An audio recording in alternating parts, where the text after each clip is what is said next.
Hello, I'm Darren Magee, and the topic for today comes from a few questions I've had about some of the manipulative behaviors that some people have experienced in their relationships and their interactions with narcissistic people.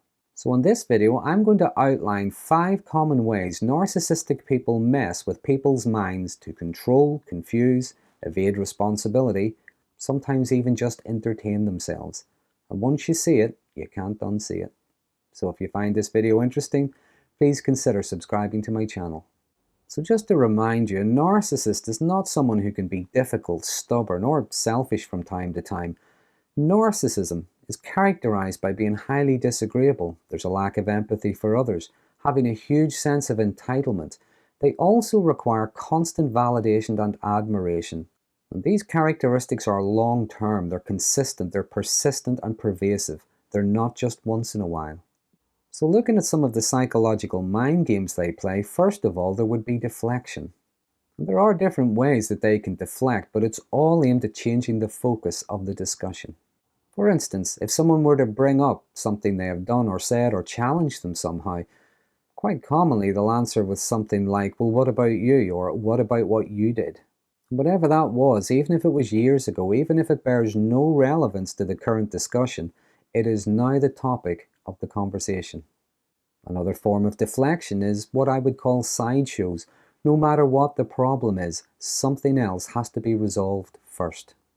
They can't do anything unless they fully understand, get to the root cause of whatever the real issue is. And they can go down so many irrelevant rabbit holes, they just frustrate the hell out of people. Another form of deflection is whenever they point out other people's reactions to their behavior. Many narcissistic people, they often thrive off the emotional reactions of other people, whether positive or negative. They can confuse, antagonize, and frustrate until someone becomes really angry. And at that point, they point that reaction out as evidence that they are the ones who are being abused. This is commonly referred to as reactive abuse. I have made a video on that previously if you want to watch that. But their behavior can also cause someone to become very upset. And they can point that out as evidence that there's something wrong with them. They're the ones who need to seek help. They're the ones who are in distress, and they don't know why. Secondly, there is playing on people's fear of public opinion. So they might say things like, if your friends, your family, work colleagues, if they knew what you were really like. In reality, I think what they're often saying is, if other people knew about the things that I accuse you of. Now that being said, they can threaten to expose someone's secrets, their flaws, their past errors, the things that might have been shared with them in the early stages of a relationship. They may even bring something up as a little joke every now and again just to tease.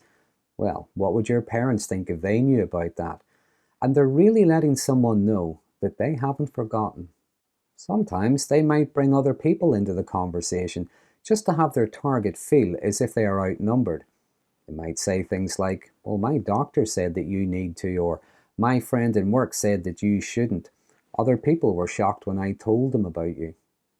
This is aimed at having people feel shame and doubt themselves.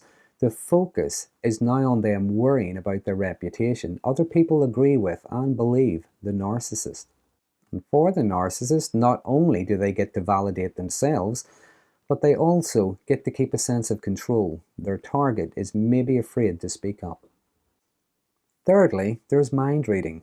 They're psychic. They're clairvoyant. They can predict the future. They know people better than they know themselves. They know what people think, what they feel. They know what their motives are, what their agenda is. They know what people did and why they did it, even if they weren't there.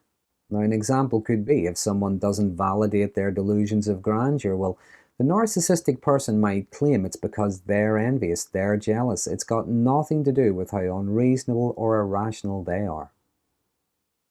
Another form of deflection, through knowing people better than they know themselves, whatever the issue has been raised, you might hear something like, no, this is really about your relationship with your dad or your mum, or this is about your ex, isn't it? Or this is because you're having a hard time at work.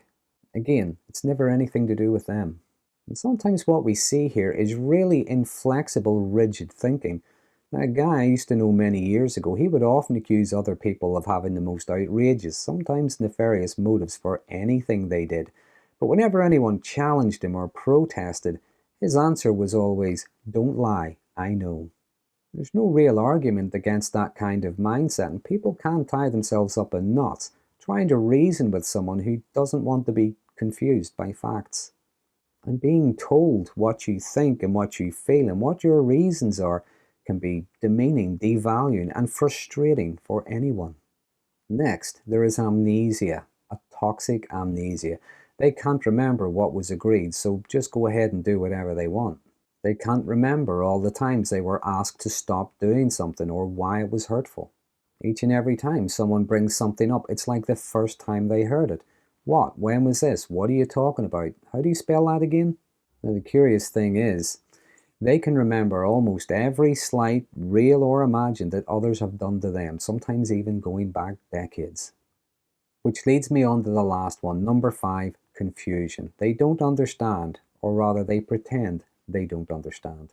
Now, depending on where they are on that narcissistic spectrum, lacking empathy, they may genuinely not understand the impact of their behavior on others. Sometimes they just don't care, but they still know that it's wrong.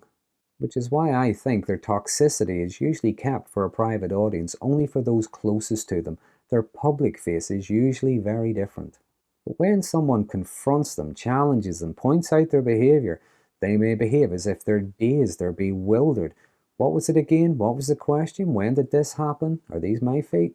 And no matter how clear and concise people might try to be, they might act as if they're genuinely confused. Either that, or they act as if they're stupid. They don't get it. But here's the giveaway. Fools don't behave like fools. Fools try to convince others they're the smartest person in the room. That's what makes them look like fools. But if you're ever unsure as to whether or not they really understand, well, think of it this way.